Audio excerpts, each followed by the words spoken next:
What I got, you can't buy. It resides between my eyes. Walked through the fire, came out better on the other side. See, life's like a beach if you find the sand. Right now, I feel like 100 grand. You are listening to Inspired Insider with your host, Dr. Jeremy Weisz. Dr. Jeremy Weisz here, founder of InspiredInsider.com, where I talk with inspirational entrepreneurs and leaders. Today is no different. I have Michele Ringelberg of ThrivePOP. Michele, before I formally introduce you, I always like to point out other episodes of the podcast people should check out. Since this is part of our Cannabis series, but also our top agency series, a couple good ones are I had Mitch Kahn of Grassroots. He built the company up, sold to Curaleaf, I think for over $800 million, and shared it wasn't always peachy, Michele. It was actually tough times, as you know, with getting licenses. And this was early on in the space. There's a lot of legal stuff that needed to be worked out. And he really took a bet, and their company took a bet on this space early on. Also, Stormy Simon was past president of Overstock, who got into the cannabis space. Wanda James was an interesting one. She's founder and CEO of Simply Pure Dispensary, along with her husband, and they actually became the first African Americans legally licensed in America. So that was a very interesting story. On the agency side, Jason Swank, who we both know. Jason, I had two interviews with them. One, how he built his agency up to over 8 figures and sold it. And then the second, how he had been buying up agencies and what he was looking for. So it was interesting, the valuation space. Another good one, an agency one, is Adee Clevitt. Adee Clevitt, Michele, is really interesting. She's a done-for-you company to help with SOPs. So that's all she does. So she helps, smooth out onboarding of teams, staff, clients, whatever it is, and helps actually create SOPs for the company so that it functions smoother. We geeked out on our favorite productivity softwares and resources. So that was a fun one as well to check out. And this episode is brought to you by Rise25. At Rise25, we help businesses give to and connect to their dream relationships and partnerships. And how do we do that? We do that by helping you run your podcast. We're an easy button for a company to launch and run a podcast. We do the strategy, the accountability, and the full execution. So, Michele, we're kind of like the magic elves that run in the background to make it look easy for the company and the host so they can run their company and develop amazing relationships. And so, for me, that's the number one thing in my life. I'm always looking at ways to, create amazing relationships. And I found no better way over the past decade to profile the people and companies I most admire and share with the world what they're working on. So if you've thought about podcasting, you should. If you have questions, go to rise25.com or email us at support@rise25.com to learn more. I'm really excited to introduce Michele Ringelberg. She's the founder and CEO of ThrivePOP. ThrivePOP is a digital marketing agency located in Michigan. They have over 20 years of marketing experience. She's responsible for the business operations, sales, marketing, and they specifically specialize in the cannabis industry. It wasn't always that way, so we'll talk a little bit about the evolution and journey, but she does have a talent for getting her team and clients inspired by marketing. And Michele, thanks for joining me. Thanks for having me. I'm excited. As we talk, there's going to be a video piece to this. So I'm going to share ThrivePOP and the website. You'll see, amazing at design from the website. So Michele, talk about ThrivePOP and what you do.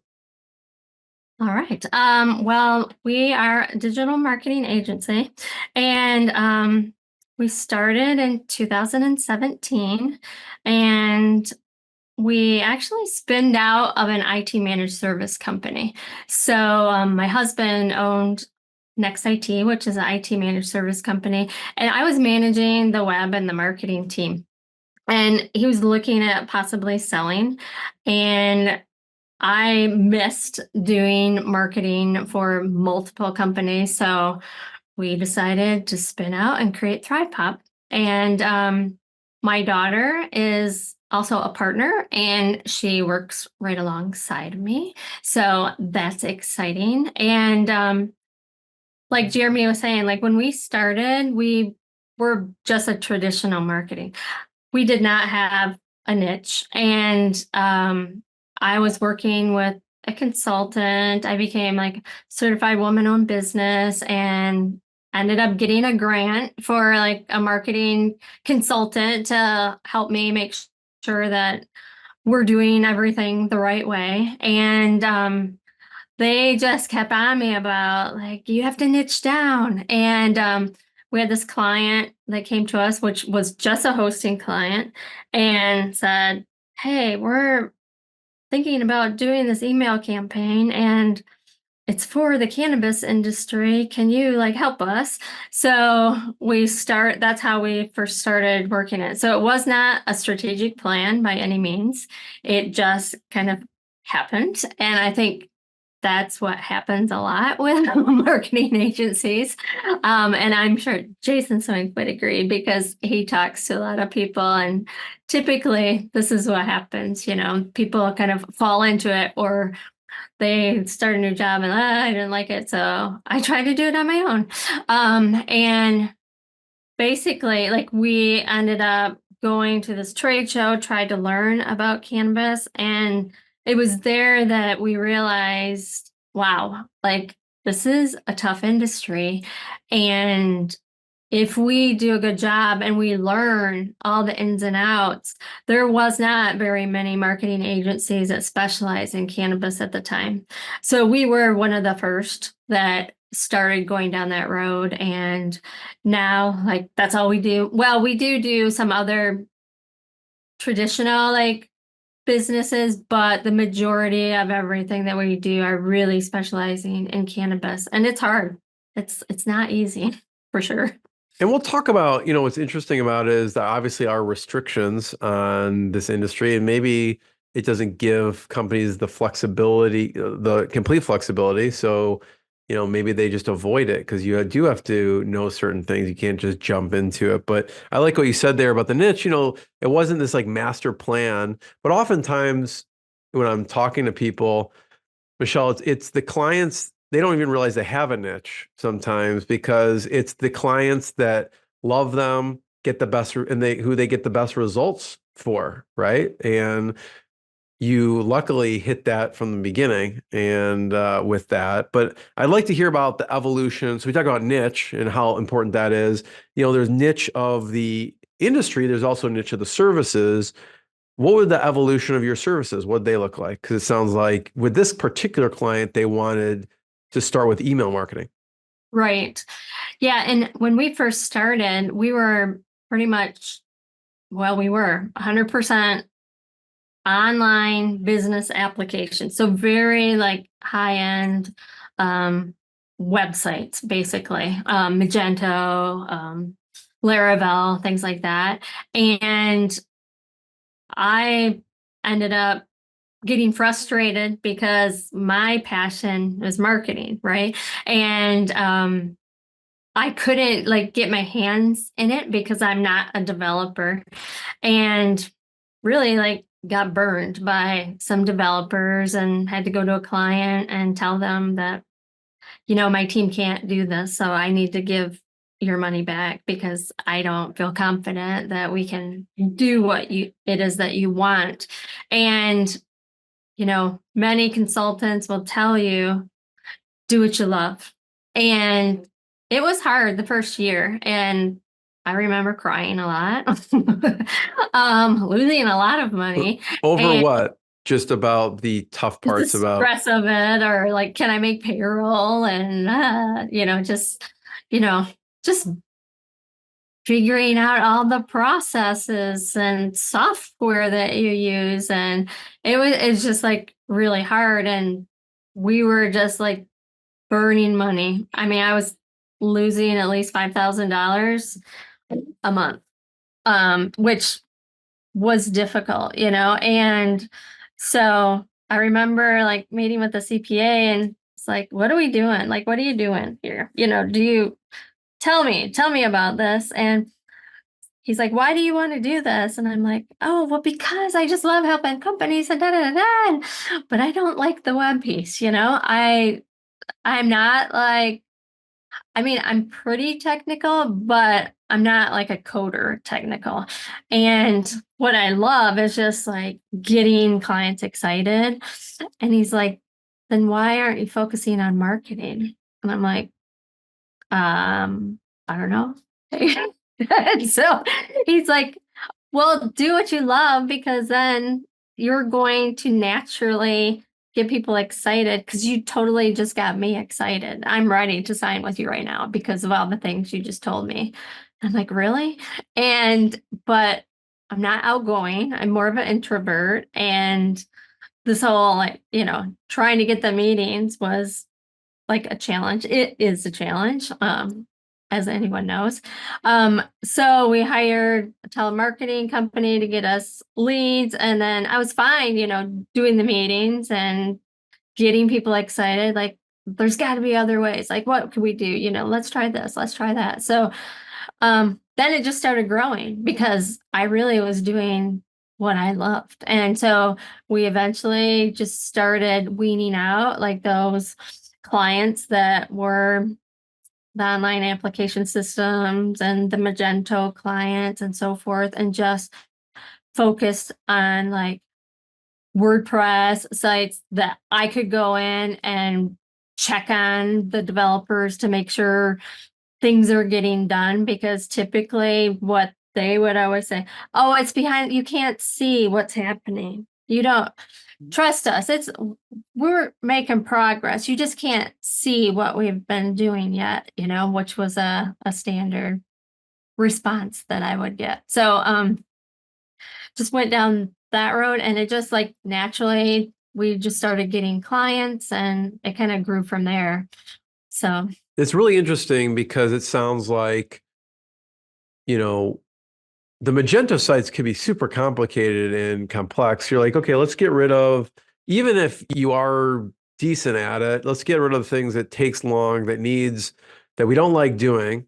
And instead of just saying, yeah, we'll try and do that with our developers or find someone, you were like, oh, let's focus on the marketing part. Like, you like doing probably the print design stuff, the social media stuff, the email marketing stuff. And if it's a website, if they have a specific type of site, it's like you won't work with certain websites. But if it's like a WordPress where it's just easier and less complex than like a Magento site, where I've heard if you tweak one thing and it's all over, then you just really need someone who specializes in that.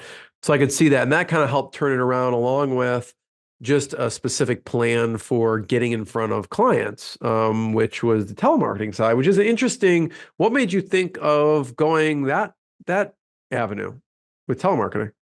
It was our CPA that said, I think you should do this. And I don't know why I didn't think of that. I'm in marketing, but when you're doing your own, it's like you have blinders on or something. You just can't see, it's like so easy to do it for clients. But then when you think about your own stuff, it's like, well, I don't know what to do now. So, no, he was just like, So just does a spend a couple telemarketing months. company like develop a list for you of different cannabis companies and then reach out? Well, we had a list, and so basically we would just give them the list and, give them a script, and this is what you can say, and here's, a nice call to action to try to get them Yeah. meeting. And then they just schedule it with me or Brittany. And so we're just consulting. Yeah. I'm not like a pushy salesperson at all. Like, typically our process is we'll do a discovery meeting where we're just learning about the business. And then I will then come back and okay, like, I hear what you said. I'm going to do some research and come up with some recommendations. And then we meet with the client and present, like, here's what is going on, like, with your website and your marketing. And here were your pain points. Here were the problems that you were frustrated with. So let's solve those. And here's the solution. And that is what like has been working. And I get excited because I like doing the marketing research and like digging in and finding out, like, okay, who are your competitors, and like, what is it that you like, or like like or don't like about them, and what do you think your weakness is? And then I dig into it, and then present to them. And usually, because like I was saying earlier, like when you're in the middle of it, you just can't think straight, right? And then you have an outsider come in and like, well, have you thought about doing this? And they're like, oh my gosh, that's a great idea. And so I just like getting people excited about, there is hope. You can like generate more revenue. And when we're comparing like websites versus marketing, when you have this story of we're going to help you make more money, it's a lot easier to sell than we're going to cost you this much money for a website.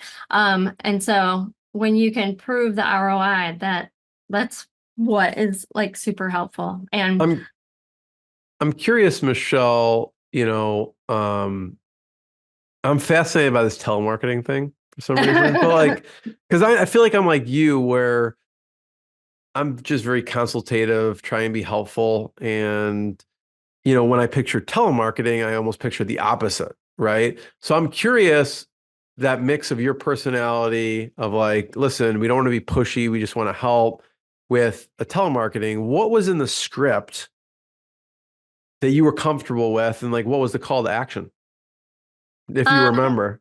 yeah, typically and it's been a while, so I'm trying to remember.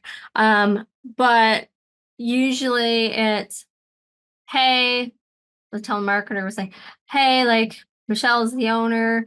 She wants to share some like free tips to help you, get better SEO or like do more marketing or There's like a um value yeah. proposition there. And typically what I would do is say, hey, I noticed, this is your meta description is this, like, if you can just put your keyword like in that meta description, that's going to help you a ton. And I would always like provide 3 free tips for prospects. And even if I wasn't doing the telemarketing and I found somebody that I really wanted to work with, I would just email them and say, hey, I'm Michelle, like we, do marketing for, businesses like yours. I noticed this, and here's just a free tip. Like, here's how you do this. So can you, you know, go ahead and do it? And if it works, great. If you're struggling, let me know. And it's just, the more that you can help, you're not selling. You're providing that value. And it's just like really helpful. Another thing, thanks for sharing that, Michelle. I love that approach, because just try and be helpful to people. And if they're ready for you, then they're ready for you. You don't really have to be pushy or in their face. It's just they know you're helpful, and you'll be there. Another thing that worked for you was trade shows. Mhm. What are some of your favorite trade shows? Um, like with that client I was talking about that just wanted the email campaign, um, they had like encouraged us go to the biggest trade show in the cannabis industry, which is MJ BizCon. And so I sent Brittany and I said, go check it out, see, like, talk to people, find out what are they doing for marketing, what are their struggles. And she came back with all these meetings just from the trade show, and like, oh my gosh, people don't know and they're so excited. Like when I show them HubSpot or when I demo like what we did for this client. And so that's like the big one. So the first year she just went. The second year, I think we just did it virtually, and then we started attending, like exhibiting. And I was stressed to the max about that because I mean, it's a big trade show, so you're paying big bucks to be there. And we just had a little 10 by 10 booth. And I'm like, oh, okay, you guys, like we have to get like a client from this. And we had all kinds, like we had these really cute shirts that we were giving away that had like sayings on it. And so we had people just lined up like waiting to talk to us because we had like bright, fun colors, and almost everybody at this trade show is black or green. And we had like hot pink and blue. And so people You would just stuck come up out. like, oh my God, like we just had to come over here because you look fun. And I'm like, that's right, we are fun. So Where is it that's usually? one. It's usually in Las Vegas. And so we've been going every year since. And this year we're doing, oh, last year we did a 10 by 20. This year we're doing a 20 by 20. So upping the game a little bit for What this have year. you done that's worked? I'm going to also I'm going to share my screen because if you go to thrivepop.com, which you saw before, there is a resources page that they have on the site, and they have some really awesome informational ebooks here, which you can see. But I wanted to, you have one on what to include in a trade show plan and Yeah. strategy. So what are some of the things that you think about? Because I'm sure your clients are also going to these trade shows for various reasons. Mhm. Um, what is in here? A few tips for people, cannabis companies going to trade shows. Yeah, I think people get so wrapped up in like the booth that they forget about the before and after, right? And so one of the things I always recommend is like a email drip campaign prior to the event, letting people know that you're going to be there. Like, we're going to be at this booth. Schedule like a meeting with us. We only have this many slots available, so we're creating that urgency. And then when you're at the booth, like one of my rules is never sit down. Like you have to be standing up and like ready to be talking to people, but you have to have some type of interactivity at the booth to get people over, because if it's just a table or if it's just kind of a boring thing, people just want to kind of keep walking past, right?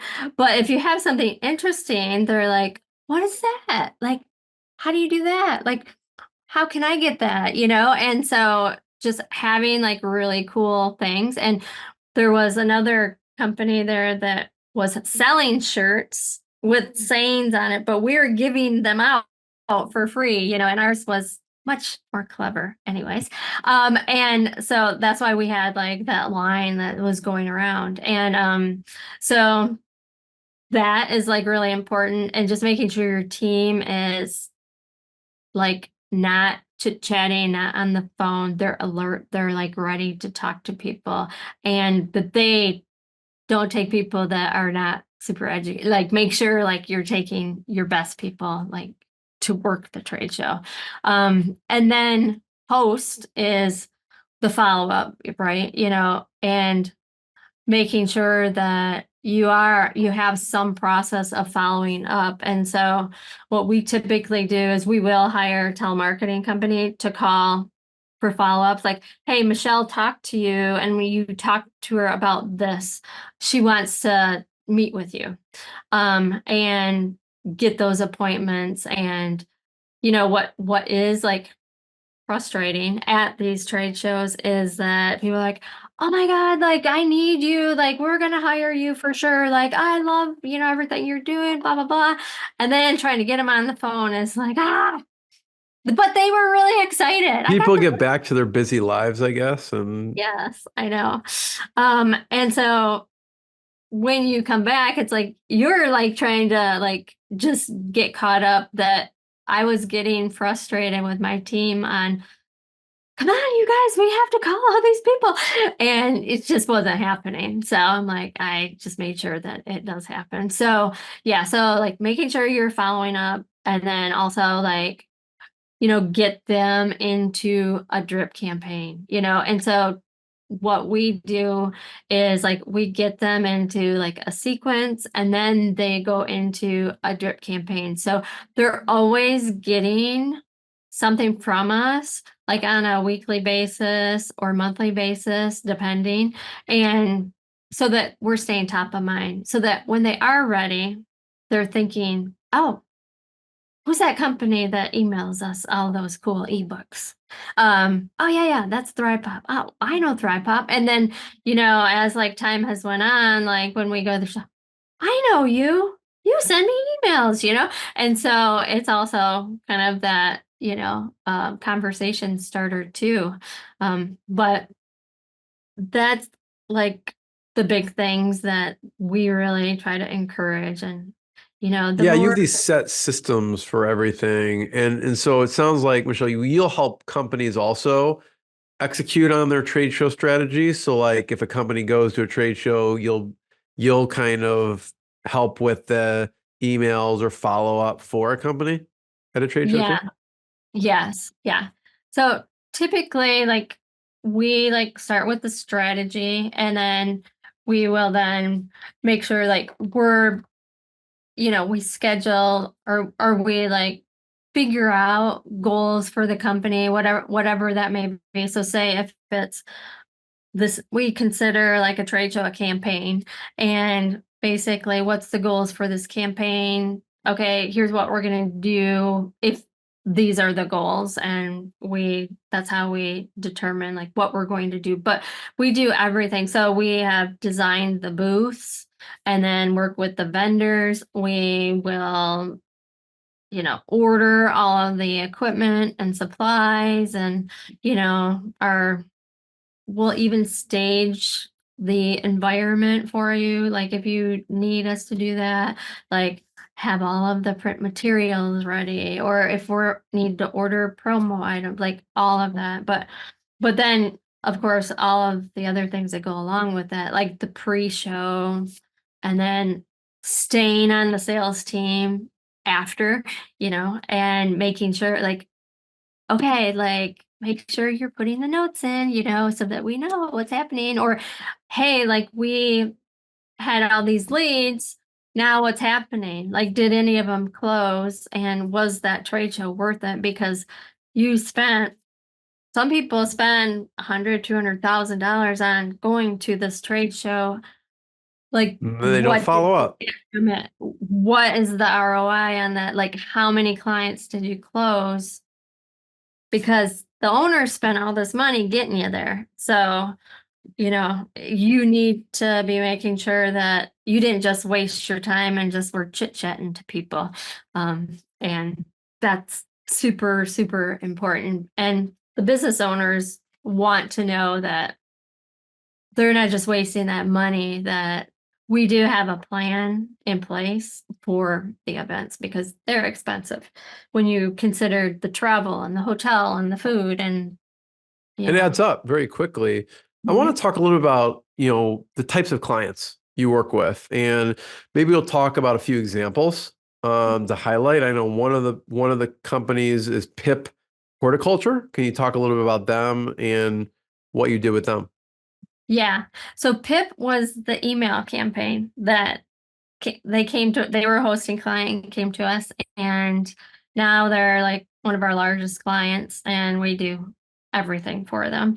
But yeah, like they had a creative director, and she had like a team, and she was on maternity leave, and so they knew that she needed help, and that's why they called us. Like, we just need to get an email campaign out, and she's not back from maternity leave yet. And so we're like, yeah, we can help. And then realize there was a lot of issues with some of their websites. We're like, oh my gosh, like we need to do this and this and this. And so it just like has evolved. And now we basically their sales team depends on us. What do they do as a company? They are grow racks for the cannabis industry. So they are marketing to other businesses or like grow facilities. And so they can like grow more and like increase yields, which is what's really important for a grower. And their racks, they started out in the retail. So they are in like say Target or Walmart, and they had like the shelves that, you move, and adjust. And so that when people like you're in the back room and you're putting clothing on the shelves, that type of shelving. And then um they just decided to get into the horticulture space, and it's been like really great for them. And they Hip Mobile is the parent company. They have multiple companies, but this is the focus is on the horticulture for the cannabis. Very interesting. Yeah, I remember I had someone, Michelle reminds me, so I imagine not just cannabis, but you help people kind of in, I don't know, farming or that industry. Because I remember I interviewed a guy, he started Tiny But Mighty Foods, which was like a popcorn, like a tiny popcorn. I forgot what it was called. Something like, I don't know if it was heirloom popcorn or something, but that's what he was. He was like a farmer who was able to get more yield out of the corn as a consultant. Then he just decided to start his own company producing these popcorn kernels because he could get whatever it was, like 30% more yield, which is a huge amount considering the acres of crops these people have. So that's really interesting. Potter's Cannabis Yeah. Boutique. So Potter's came to me, and they hadn't opened yet. And so they have a grow facility and a dispensary. And he shared with me his story, which I thought was like really cool. And basically, Corey is the owner, and his son um died in a motorcycle accident, but Oh, him and his son had this dream to have a grow facility and dispensary. And so when he came to us, he's like, yeah, like I need, help with like the branding and everything. I'm getting ready to open, but I want like my son's picture on this logo. And I'm just like, oh, this is gonna be, how are we gonna do a logo? Because you don't want it to be too busy, but then he wanted all the words, and as designers we're like, too much. And so I'm like, I can't picture like how this is going to be. But my senior designer's like, I already have an idea. I already got it. And so she came up with this really cool logo for them. And so we did like all of the branding for them and just help them like with everything. Like he wanted us to come and like check out the showroom and where should we place like the merchandise. And like one of my strategists used to be like a regional director at Old Navy. So she's like, you got to put this here because of this. And, so it was kind of like fun to like do that, but then roll out like everything, like the packaging, because he is a grow facility, he's packaging his own product. So we were able to like do that for him and really kind of like push him and like show him the importance of marketing, because sometimes with the dispensaries, they just want to get it out there and they're rushing, we're like, no, we got to do this the right way. I know like it's taking a while, but this is how we have to do it. And it's just like educating them, and they're doing really good right now. And they've been in business like a couple of years. And I think it's really cool that they just are, you know, that his son is so like entwined in it, even though like he's not there anymore. And his son was a photographer. And so like the picture of him is like he's like taking a picture with the face. And basically they had pictures like in the dispensary of his son's photography. And it just like it's just a great like company. He's like very sincere, and they have a really great story. So I thought I wanted to share that with you. Yeah, I love it. And if you're looking at the screen on the video, you could see here's the logo, and it's someone and his son with taking a photograph of that. So Yep. it's really it's cool. It's clean. You guys did a great job of getting everything in there that needed to be in there. I'd like to just ask about, quickly, Michele, you had something that stuck out to me in the ebook, which is the do's and don'ts. And I'd love to hear maybe one of the don'ts or whatever you feel, because I know you have to kind of tread lightly sometimes in this space. Yeah. Yeah. I think the more authentic that you can be, the better. And when you're trying to pretend to be a certain way because you think that's what your audience wants, it doesn't work. You have to be very authentic in everything that you're doing and honest, and like whether it's on social or you know in your communication, be real. And because you are working with people, because there's a person on the other side of the computer that's reading your story and you need to be able to connect with them. And that's so important, and people forget that. They just think about, I'm just trying to sell, sell, sell. Well, you know, that will come, but you have to also be natural, and um when we first started, like, we had a bunch of lawyers, and they are very, uptight and stiff, and I'm just like, I can't, that's not how I am. So, like, how am I gonna do like these lawyers, because we're just not on the same page. And so I started thinking, like, okay, I was trying to please everybody and it wasn't working, because I was trying to be like a way that I'm not. I was trying to be stern and like highly, like intense, and that's just not me. And I'm not good at like sugarcoating. I just say it like it is. And I just want to make sure that, like, when clients are working with me, like, if something's not going well, I'm going to be straight and I'm going to tell you, like, this campaign is not doing well because of this. Like, we made a mistake, or we didn't get this artwork in time, or whatever it may be. Because the one of my biggest pet peeves is just people that lie, or like are just not truthful, or try to spin things. And I'm not that way.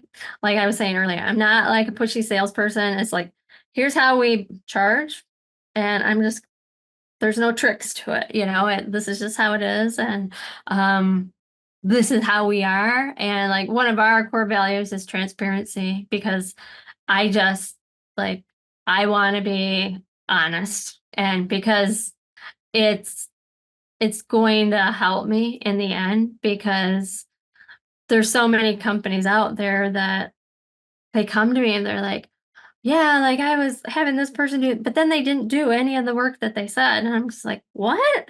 Because we are so like detailed on, like, document every single thing we do and tracking every time that we're working on your stuff. So, like, what exactly we're doing. So, yeah, I forgot what the question was, but I was Oh, it rambling. was I do just that a you were lot. talking about the do's and don'ts, and one of the big don'ts was Oh, yeah. not being authentic, right? And so you tell your clients that, but you also practice that, because that's also one of maybe what ended up subconsciously or consciously attracted you to this industry, because your personality maybe lends itself more to the owners of these type of businesses than comparing to law firms, which, my business partner, John, is a recovering lawyer. So I tell him he's stiff all the time. But um, I have one last question, Michele. I know we're a couple minutes over. I don't know if you have time for it. If not, that's fine. if you have to go. But my last question is, partnerships. I know partnerships are important to you. I'd love for you to talk about some of your most important partnerships, and you have this also on your, and it could be these companies who are on your page or not, but who are some of your important partners? Yeah. So I think for cannabis, like I'm on the marketing committee for the National Cannabis Industry Association. And when we first started going down the cannabis road, I knew we didn't know a lot. And so I joined so that I could learn. And so that was really helpful because you're meeting with other people that have been doing marketing in this industry and just learning so much. And so that's like a big one. And I'm still like on their marketing committee. The Michigan Cannabis Association, BIPOCAN is another partner. And so they like focus on equity and inclusion and those types of things. And so the bottom list of logos are different platforms that we use like in the cannabis industry to do different things. Like there's a email and text platform like Springbig and Alpine IQ. And then a lot of the dispensaries are on Weed Maps or Leafly, and it can get confusing. So we manage that for our clients. And What does like Weed Maps and Leafly do? so basically it's a platform and they have an app, but businesses will like put their company on there so that people can find the dispensary. So it's Got it. kind of like Google Maps to the extreme, but it's specifically for dispensaries Oh yeah, or that's cool. related products. I see that. And yeah, and so you can search an area and then you'll see like where all the dispensaries are near you type of thing. Oh, cool. You can like buy online, you can like have it shipped to you sometimes. Just depends. But yeah, so like we'll do like weekly deals for clients and you can do like emails out of there, you can advertise on there. A lot of different things. Make sure like your page is optimized for, SEO so that you're telling your story right on there. And also like making sure your website's integrated so that the inventory is correct to make sure that, hey, I just bought this on here, but I got to the store and they said they didn't have any. What's up? Where we want to make sure that, it's syncing properly and what they have on Leafly and Weed Maps is what they have in the store.